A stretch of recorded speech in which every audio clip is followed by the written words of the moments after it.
దయచేసి ఎవరైనా మైక్ తీసుకొని చదివితే బాగుంటుందని చెప్పి అనుకుంటా ఉన్నాను. వర్తమానాన్ని ముగిస్తా ఉన్నాను. 3 ఎముల గురించి చెప్పిన వాక్యాన్ని నేను ముగిస్తాను. యోహాను సువార్త అక్కడ 2వ అధ్యాయము 1వ వచనం ఒక్కసారి చదువుతాము. 2వ అధ్యాయము 1వ వచనం. ఎస్. 3వ దినమున గలిలయలోని కానా అను ఊరిలో ఒక వివాహం జరిగింది. యేసు తల్లి అక్కడ ఉండెను. యేసును ఆయన శిష్యులను ఆ వివాహమునకు పిలువబడిరి.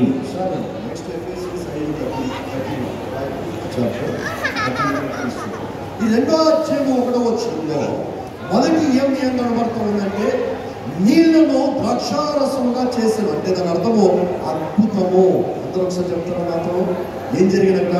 అద్భుతము. ఇంగ్లీష్లో మెరికల్ అని చెప్పి అంటూ ఉంటారు. ఫస్ట్ ఏంటంటే మెరికల్. దేవునికి స్తోత్రం కలుగును గాక. వివాహంలో అద్భుతము జరిగినట్టే మెరికల్.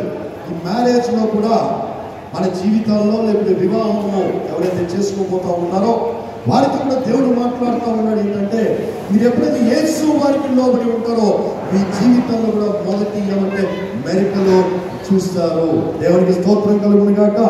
2వ ఏమని మనం చూస్తూ ఉంటే ఎఫెసీయులు 5వ అధ్యాయము 31వ వచనంలో ఈ హేతువు చేత పురుషుడు తన తండ్రిని తల్లిని విడిచి తన భార్యను హత్తుకొనును, వారిద్దరూ ఏక శరీరమగుదురు.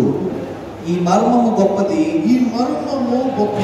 అయితే 3వ ఎమ్ము 2వ ఎమ్ని మనం చూస్తూ ఉంటే మర్మము ఏంటన్నది అందరు చెప్పండి. ఏంటది? 2వ ఎమ్ము మర్మము. ఇంగ్లీష్లో మర్మం అంటే ఇట్స్ మిస్టరీ అని చెప్పి అంటా ఉంటారు. ఏంటి మిస్టరీ?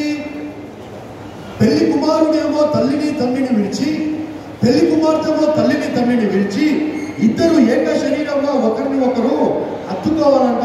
అదే మర్మము అని చెప్పి పౌలు